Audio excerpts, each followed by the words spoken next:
Hello and welcome to the chapel of the TheThrottleCable. I'm Rob and behind me is the Project Outlaw, my 996. I'm going to be talking about child booster seats today because I want to get my little young cadet in the car with me so we can go out for drives together. It's not always obvious what's going to fit in a 911. It's even less obvious when you've taken away all practicalities of what was originally quite a practical car by putting a climbing frame in the back of it and bucket seats in the front. So I've done lots of research on this and I think I've got the ultimate answer, which I'll share with you now.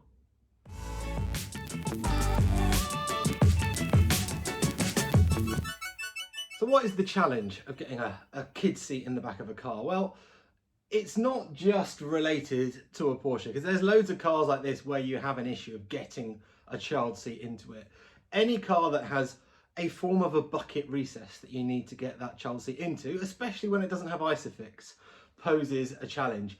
Porsche are extremely unhelpful, in fact, because on any of their cars that have fixed back bucket seats, they just say, we've not tested it, so we're not going to tell you what can fit in our car, which is really, really unhelpful. But there's loads of cars out there that you need to do this with. So that set me off on a path of trying to work out where and how am I going to try and find a seat that's going to fit. The challenge you have is that most of these child's high back booster seats have big wings on the side that protect them for side impact.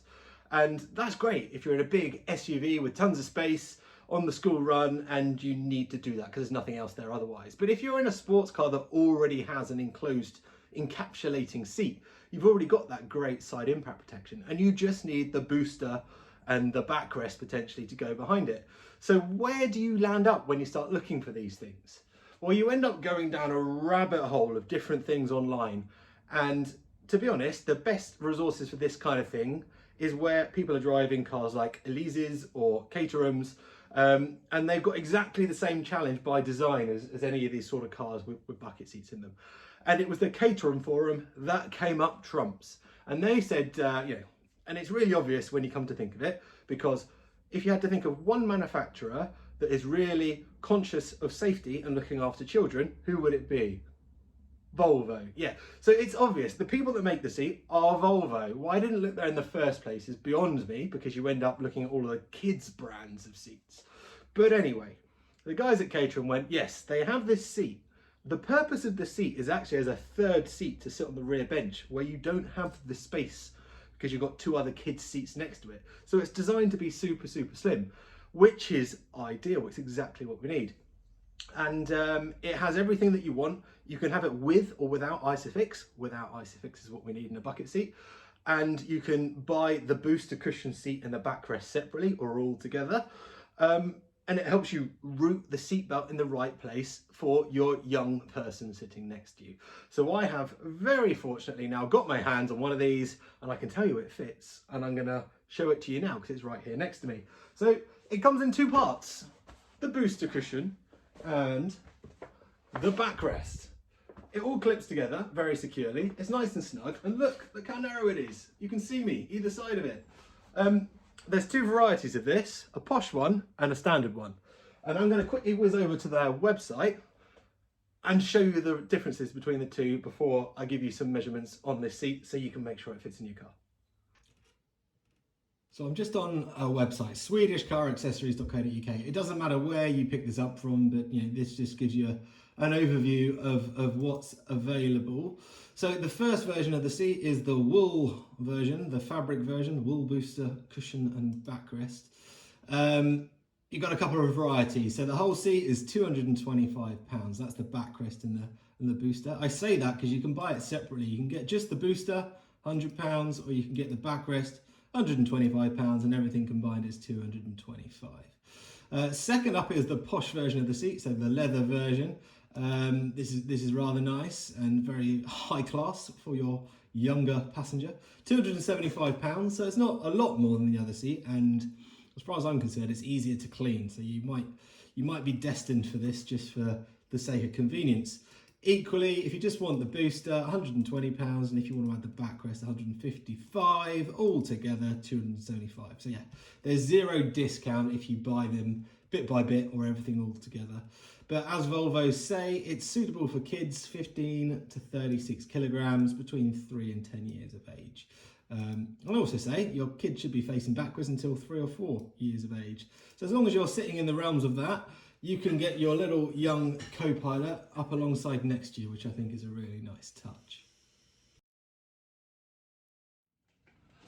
Here we go. Who knew gym equipment could be so helpful when making a video? But here is the seat laid out for you to see. So this is the booster. I'm going to whip it over onto the other side. But just to show you the sort of dimensions of it.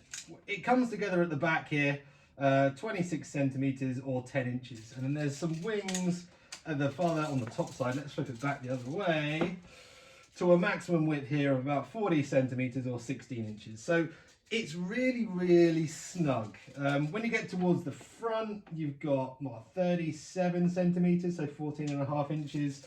And then front to back, what are we at there? 39 centimeters, so about 15 and a half inches. So that will pretty much fit in the bottom of anything. It's narrower on the top here, less than 30 centimeters, 32 centimeters max. So we're talking about a foot wide, 32 centimeters, so 1 foot and an inch. No, 1 foot and half an inch, sorry. I'm not used to talking in old money. And then top to bottom, 63 centimeters off the top there. So that'll be 63 centimeters off the top of the booster. And that is 2 foot, 1 inch by the looks of that. So really, really straightforward. And then it clips together. You slot one piece onto the back, then you lift it up. Oh, it's height adjustable as well, by the way. Then you lift it up and it should clunk into place, like, not like so, but like this so. Let me get it done. Bonk, there we go. And then it's in. That is your child seat. Boom, ready to go in the car. And as they get a little bit bigger or smaller, you can push it together and pull it apart. There's a button hidden somewhere on the back. There, you press this button. And if you're super strong, there you go. You know, you can have like a 6 foot child or what is pretty much standard child, which would be more like 4 foot, I guess. But crikey, I mean, who the hell has a child that big? Maybe you do, maybe you do. Well, I'd call them an adult at that point. But there you go. It should last them until they're massive. But I'll show you how it sits in the car, because it's really neat when it's in the car. Right then, here it is in the car. So Recaro SPG XL, and look how nice and neat it fits in. We've still got more room. We've got wiggle room on either side, and that's where you can see the seatbelt going in. But it's got these nice seatbelt guides, so it sits properly across the lap, coming up to the shoulder guide, so it tucks in nicely and goes across their shoulder, not grabbing them around the neck or anything like that. But it's really, really nicely fitting in there. If you're in a snugger bucket seat, i.e. not quite as wide at the bottom, you're not going to have as much room to wrestle yourself into that seatbelt receiver, but it will be possible. So I would imagine if you're running Recaro SPGs or pole position FIAs, you'll probably get them in there. If you've got a pole position ABE, which is like the wider version, it's basically got the same bottom as these SPG XLs. You'll have the same amount of room as I do here. But the narrower ones, yeah, I mean, as the narrower you get, essentially the less room you're going to have either side to start plugging in seatbelt buckles. But you can see here, you know, there's still quite a lot of room either side. You're not missing out on space. So it works really well. I can't show it to you in the back. I'm not just being tight, but because of the bucket seat, sorry, the roll cage, I simply can't get a child seat in there because it takes up the space at the bottom. But no doubt that will fit in there without any issue whatsoever. So yeah, I went with the Porsche leather version purely because if it gets dirty, it's so much easier to clean.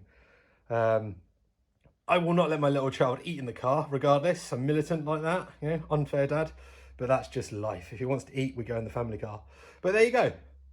Get your little sprog up next to you. Go to a car show, and then it's parenting of the highest order that you can both enjoy. Thanks for watching. If you like the video, like, subscribe, join me on the journey. Speak to you soon.